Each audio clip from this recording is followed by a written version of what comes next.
रहमत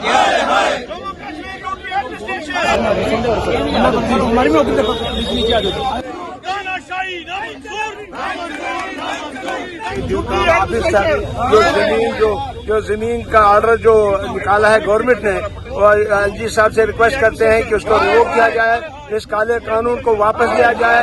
ये यहाँ की 70 लाख लोगों की जमीन मकान छीन रहे हैं। ये काला कानून, ये अंधा कानून हम चलने नहीं देंगे।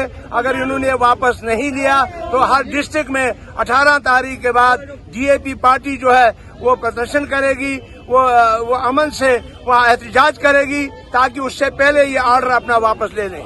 क्योंकि आपको मालूम है इस ऑर्डर में बड़ी खामियां सब जुडिस अगर कोर्ट में है तो इन्होंने कैसे ऑर्डर कर दिया, कैसे क्या? ये तो अंग्रेजों की हुकूमत तो नहीं है, जमहूरी हुकूमत अगर है तो जमहूरियत में ऐसा ऑर्डर निकालना जो है नाशाइस्ता ऑर्डर जो है, मैं इसकी मजम्मत करता हूँ, कंडम करता हूँ।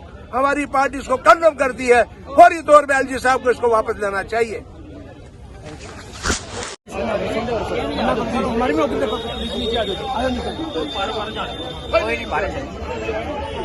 है।